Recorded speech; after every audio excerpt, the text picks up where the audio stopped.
Hello guys, welcome back to my YouTube channel Dream IS and good morning to all of you।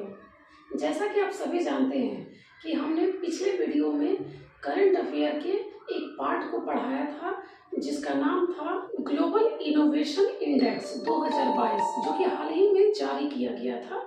ठीक है, वीपो के द्वारा मैंने आपको बताया भी था पिछले वीडियो में कि वीपो क्या होता है, उसका फुल फॉर्म क्या होता है।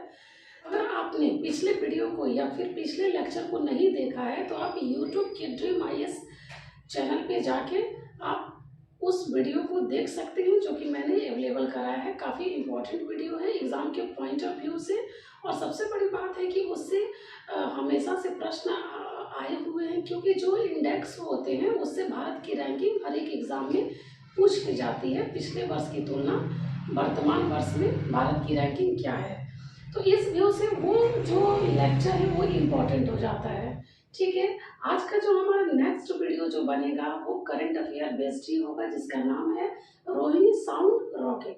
ये काफ़ी चर्चा में बना हुआ है और साइंस एंड टेक्नोलॉजी के हिसाब से ये बहुत इम्पोर्टेंट हो जाता है इसके बारे में जानना कि साउंडिंग रॉकेट क्या होता है, रोहिणी RS-200 एक शब्द इसमें आएगा वो क्या होता है, इसके बारे में हम जानेंगे। तो आइए जान लेते हैं कि क्या क्या इसके बारे में जानना है। तो सबसे पहले तो हम ये जानेंगे कि ये चर्चा में क्यों है। ठीक है, चर्चा में क्यों है। दूसरा हम ये जानेंगे कि साउंडिंग रॉकेट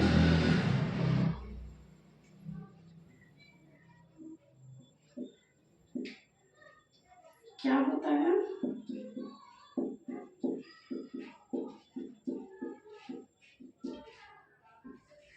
तीसरा हम ये जानेंगे कि रोहिणी RH-200 क्या होता है, जो कि इसके बारे में इस करंट अफेयर को काफ़ी मजबूत बना देता है। और सबसे बड़ी बात है कि रोहिणी के बारे में जानने के लिए हमें रोहिणी RS-200 के माध्यम से गुजरना पड़ेगा।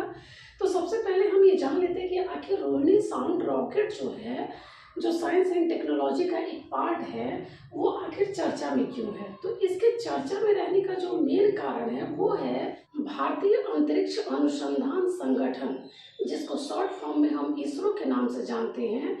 इसरो ने रोहिणी RS-200 साउंडिंग रॉकेट के लिए लगातार ये सफल प्रयोजन बना रहा है, इसरो के द्वारा बनाया जा रहा है। ठीक है, तो इस वजह से रोहिणी साउंड रॉकेट जो है वो चर्चा में बना हुआ है।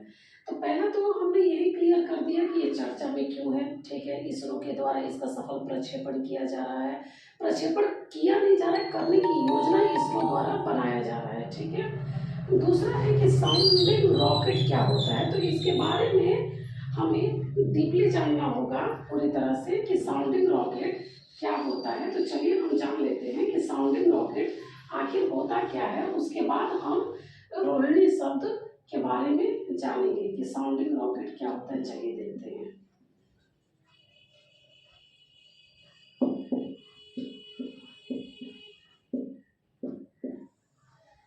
नेक्स्ट मुद्दा मेरा ये है कि साउंडिंग रॉकेट क्या होता है।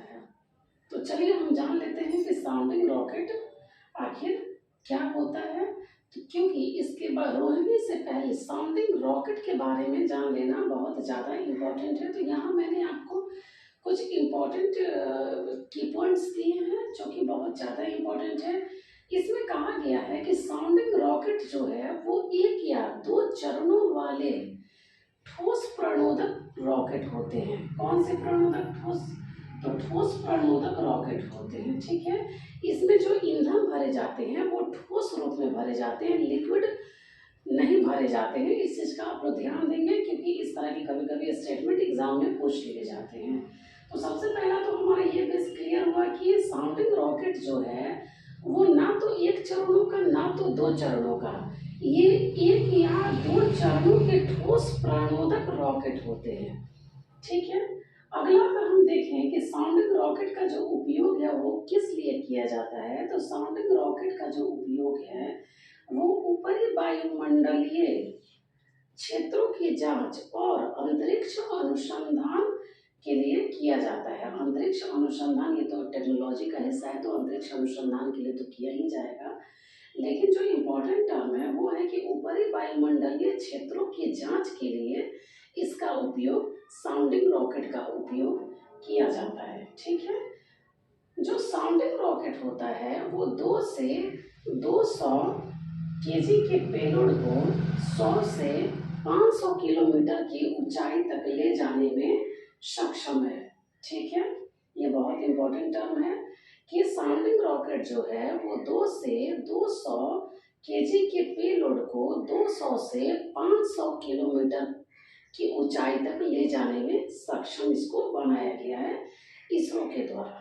ठीक है, अगला जो इम्पोर्टेंट बात है कि साउंडिंग रॉकेट में रोहिणी क्यों लिखा गया है, तो यहाँ सबसे इम्पोर्टेंट जो टर्म आता है निकल के वो है कि साउंडिंग रॉकेट की जो भी श्रृंखला है उसको रोहिणी श्रृंखला के नाम से जानते हैं और रोहिणी श्रृंखला कहते हैं।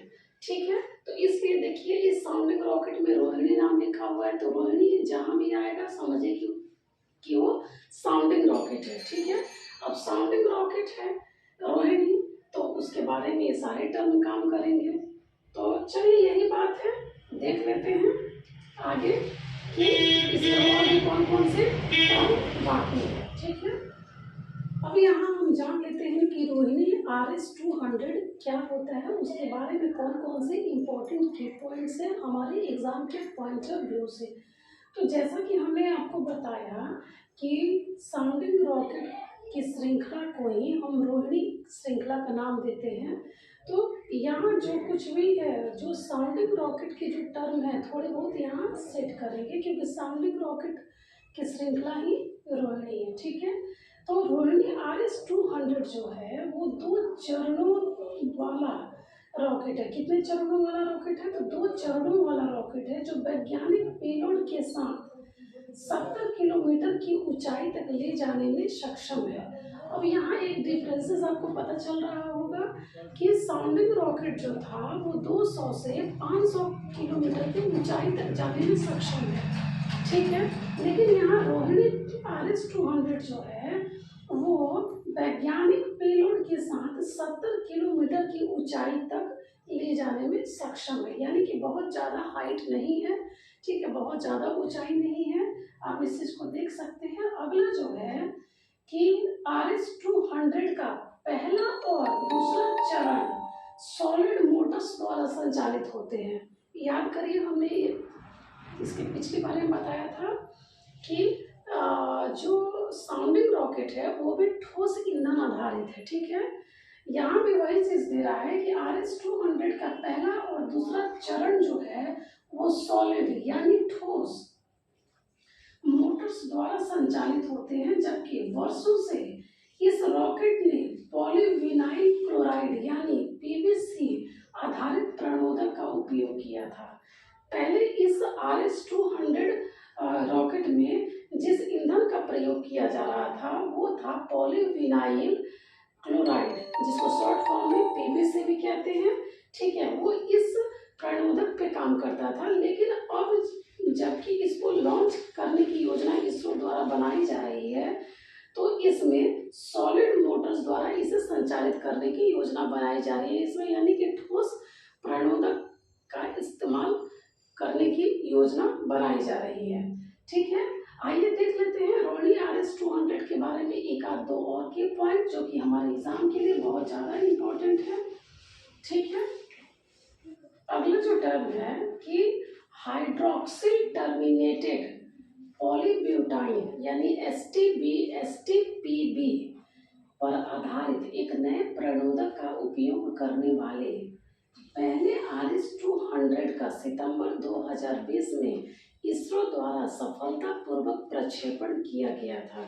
ठीक है, इसमें कौन से प्रणोदक का इस्तेमाल किया गया था, STPB यानी हाइड्रोक्सिल टर्मिनेटेड पॉलीब्यूटाइन। ठीक है, इस प्रणोदक का इस्तेमाल पहले RS-200 में सफलतापूर्वक 2020 में किया गया था। ठीक है, इसी के आधार पे एक सबसे बेहतर टर्म हम ये जान लेते हैं कि जो पीवीसी आधारित प्रणोदक होता है, पीवीसी के बारे में मैंने आपको बताया है अभी, तो पीवीसी आधारित प्रणोदक की तुलना में एचटीपीवी आधारित प्रणोदक जो होता है वो बहुत ज़्यादा एनर्जेटिक होता है। किसके तुलना में? तो पीवीसी आधारित प्रणोदक की तुलना में। ठीक है, इसी कारण से इस RS-200 में एचटीपीवी आधारित प्रणोदक का इस्तेमाल किया गया है, जो कि सफलतापूर्वक प्रक्षेपित किया जा चुका है। ये हमारे देश के लिए बहुत बड़ी बात है। ठीक है, खासकर वैज्ञानिक लोगों के लिए। ठीक है, इसी के साथ आज का जो हमारा लेक्चर है वो यहीं पे स्टॉप होता है। लेकिन अगर आप इस चैनल पे नए हैं और अगर आपने इससे पिछले सभी वीडियो को नहीं देखा है तो प्लीज़ सबसे पहले तो आप इस चैनल को, अगर आप नए हैं तो लाइक, शेयर एंड सब्सक्राइब करना ना भूलें। साथ ही अगर आपने पिछले किसी वीडियो को नहीं देखा है तो please dream IAS YouTube channel के लिंक पे जाके अन्य वीडियो को देख सकते हैं। धन्यवाद।